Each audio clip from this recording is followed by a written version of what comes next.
হাওড়া কাটুয়া সুব্বাবান passenger association Samudragarh শাখার তরফে Samudragarh station সংলগ্ন সবজি বাজারে রেলের যাত্রী সুরক্ষা এবং রেলের উন্নত পরিষেবার লক্ষ্যে একটি সভা অনুষ্ঠিত হলো এদিন রবিবার বেলা 12টা নাগাদ সেখানে উপস্থিত হয় এলাকার বিধায়ক তথা রাজ্যের মন্ত্রী স্বপন দেবনাথ।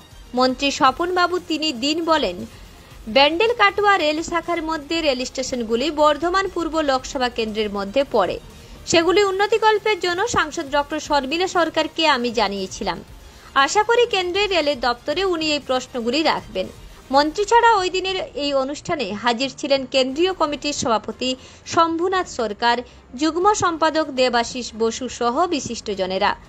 কালনা থেকে অত্রি চক্রবর্তীর সঙ্গে দেবাশিস ঘোষের রিপোর্ট, রূপসী বাংলা মিডিয়া।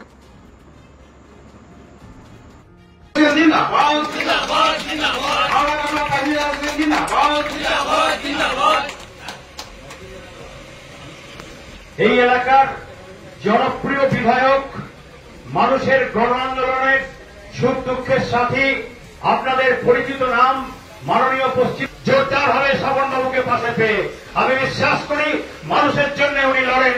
সেই লড়াইয়ে আমাদের কাটুয়া হাওড়া সুব্বাবান প্যাসেঞ্জার বঞ্চিত হবে না তাদের দাবি দাবা নিয়ে। আমি আমাদের সংগঠনের পক্ষ থেকে তাকে আন্তরিক কৃতজ্ঞতা ধন্যবাদ জানিয়ে আমি সভার সঞ্চালককে সভা পরিচালনা করার জন্য অনুরোধ করছি।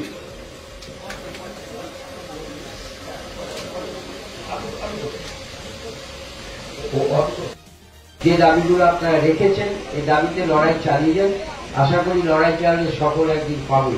তো আমরাও আমাদের ব্যান্ডেল কাটোয়া হাওড়া যে স্টেশনগুলো এই লোকসভা কেন্দ্রের মধ্যে যেগুলো পড়ে এই বিষয়ে ভারত সরকারের দৃষ্টি আকর্ষণ করার জন্য আমি আমাদের সাংসদ ডাক্তার শর্মিলা সরকারকে অনুরোধ জানিয়েছি। তিনি আশা করি পরবর্তী সময় বিষয়টি নিয়ে তিনি আবার বলবেন। ধন্যবাদ সবাইকে। সম্মেলন সফল হোক এই কামনা করি আপনাদের সবার কাছে। আর